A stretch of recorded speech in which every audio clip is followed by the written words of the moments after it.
We went for a 20-week scan, and now looking back I realized that the ultrasound technician knew something was wrong from the beginning, but she didn't let on. There's something wrong with the baby's head. I don't know exactly what's wrong, but I know it's not good. You'll have to go for further tests. And I had hundreds of things running through my mind, but I knew that anything involving his head probably wasn't going to be an easy fix.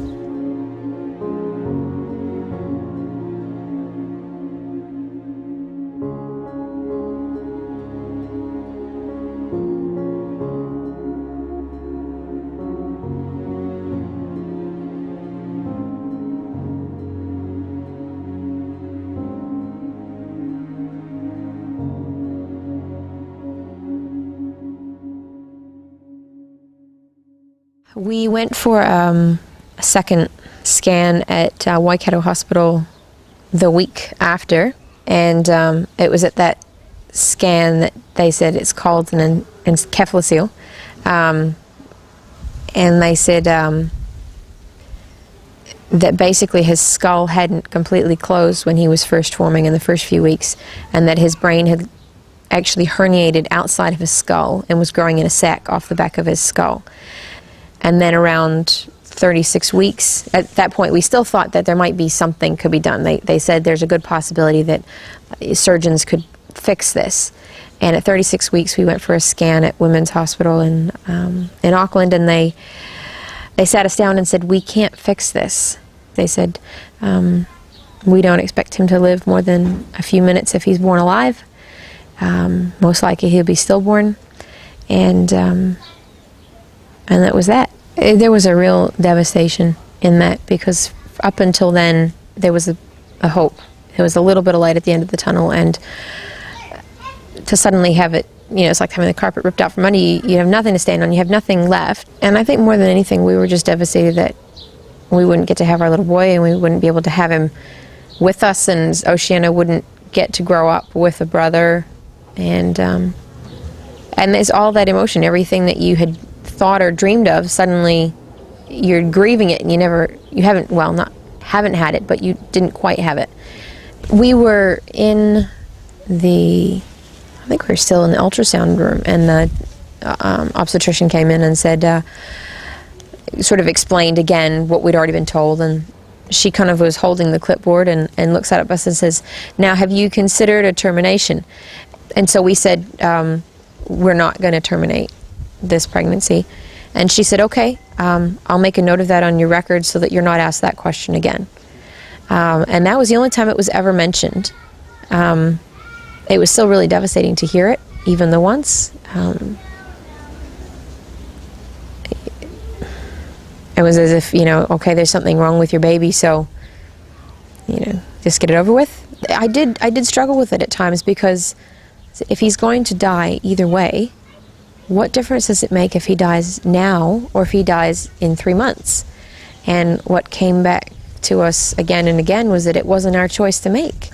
Because of the way his physical form was, I didn't go into labor on my own. And so at 41 weeks and 2 days, 3 days, something like that, I went in for an induction. Right before they wheeled me down to delivery suite, he kicked me. And of course I was already in transition, so I was not thrilled with that kick, but I realized as they were wheeling me down the hallway that he was still alive. And I guess it gave me a bit of hope that, okay, he's still alive now. We've been in labor for 8 hours. He might make it, maybe. We'll see. And labor went really quickly from that point on, and he was born, and I just picked him right up, and I realized I had been thinking that I might not like to see him. I had been worried that I would feel bad if I didn't like the way he looked.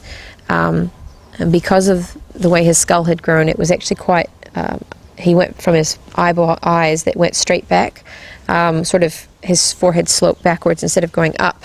and back.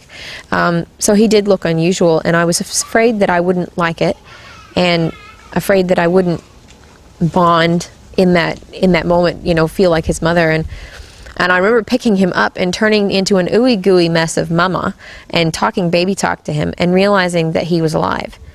So we were there in the unit for about an hour, and he was still alive, and he was hungry, and so I fed him, and he ate, and which was something that they said wouldn't happen. They said because of his brain being under trauma that he wouldn't be able to eat.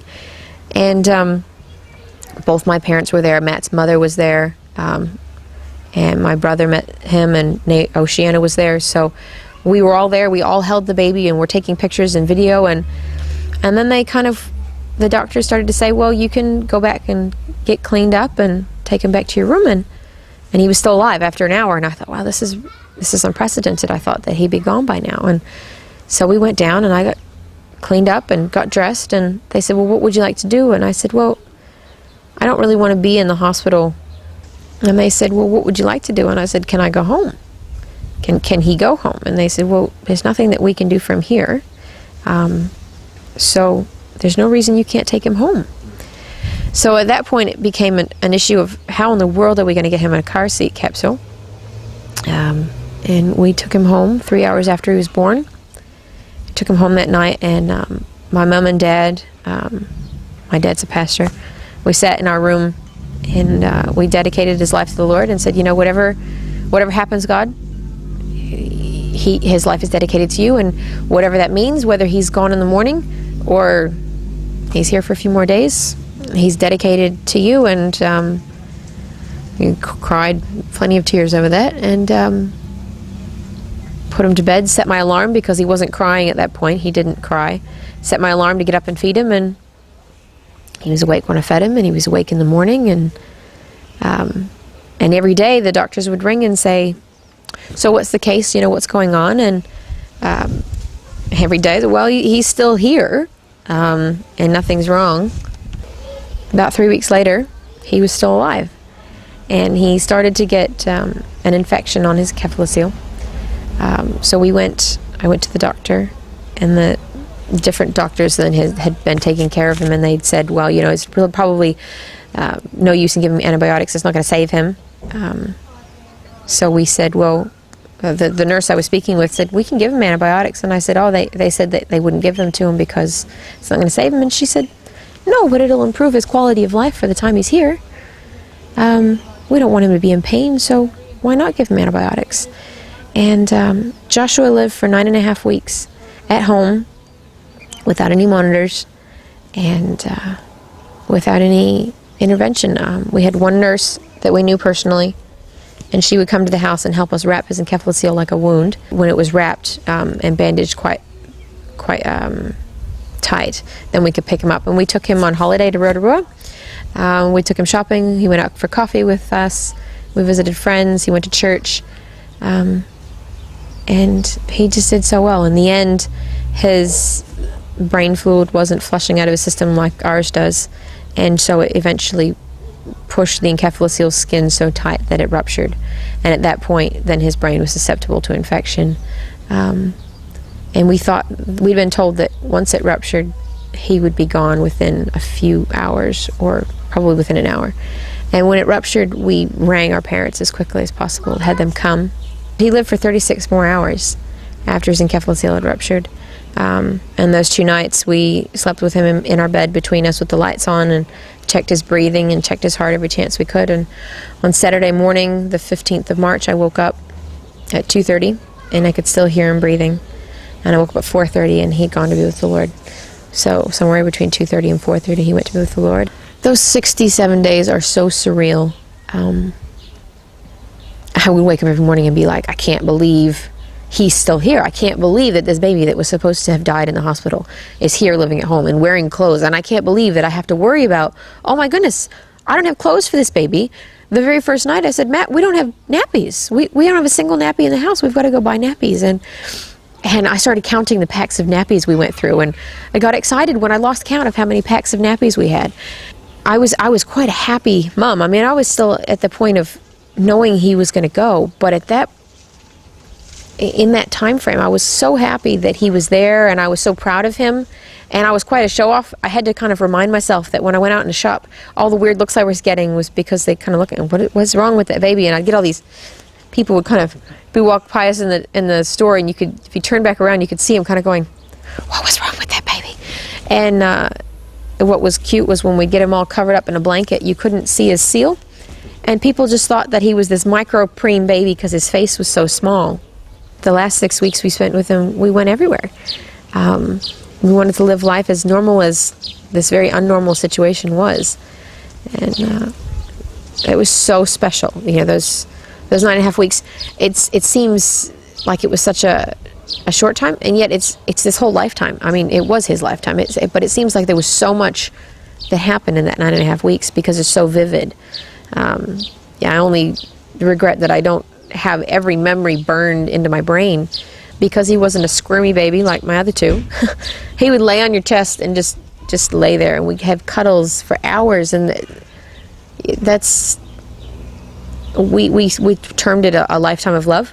You know, he didn't experience me getting grumpy that he spilled Rices on the floor, or that he blown his nappy out and played with it, or you know, he didn't ever do anything that I got upset about. So he never experienced anything negative. It was always, everything about his life was positive.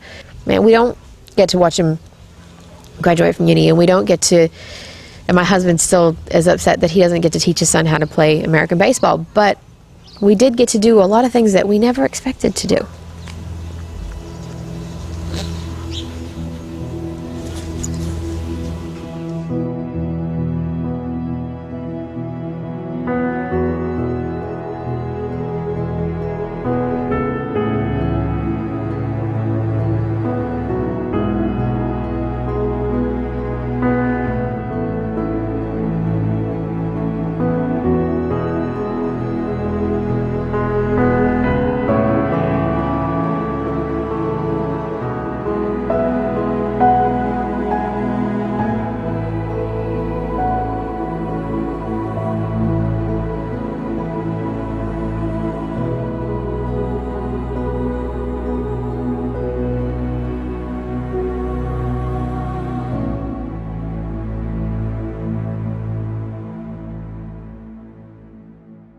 I feel like I got given a gift, that I got time with my baby, and that was so precious. I so appreciate and love that time we had with him, and I wouldn't trade that. If I had known when they offered us a termination that I'd get 67 days, I would have been angry with them, because they would have been robbing me of 67 days. And even if we didn't get those 67 days, we wouldn't have made a different choice. We didn't know we were going to get that. I couldn't have dealt with taking my baby's life. It wasn't mine to take. We coped with Joshua's death, or the idea of him dying, or, you know, all of that process from the point of realizing there was something wrong to when he did pass away, because we know the Lord. And because we knew that without a shadow of a doubt, our son is with the Lord. If he's not here with us in our arms, he's with the Lord.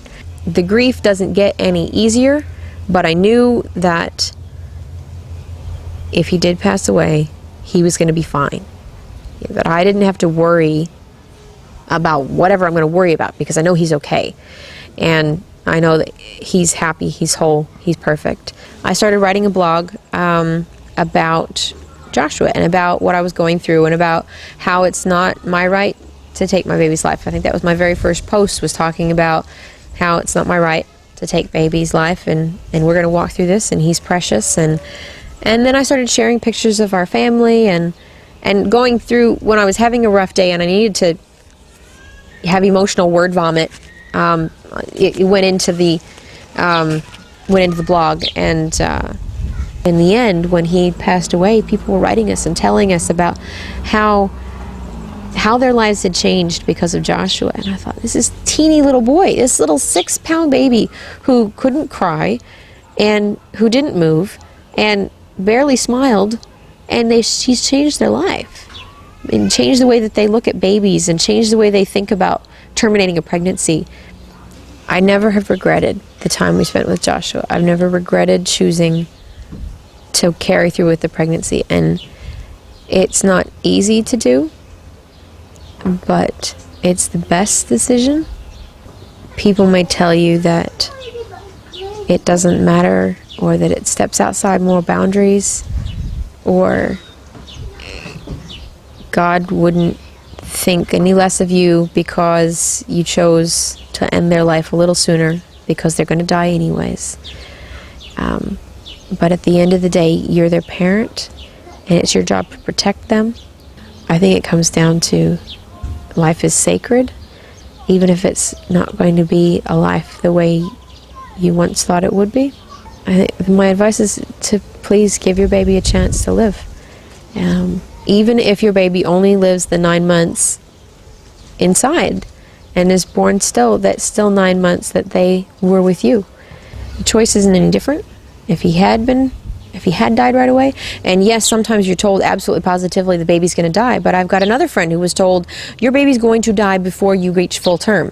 And he's 14 months old, and he's perfectly fine and healthy. And that's not to say that he didn't have a birth defect, because he had a very serious issue with his heart. And he had to have surgery, but he did live. Whereas they were told, your baby is not going to survive another 20 weeks in your womb. There's no way. But he did. And you can't know what the future's going to bring. You don't know if it's going to all change, and if it's all going to be turned on its head suddenly, and the baby will live. And if they don't, it shouldn't change the answer. The baby is still a precious life. It's whether the baby's going to die in a minute or in 60 years. Why is it our choice to make?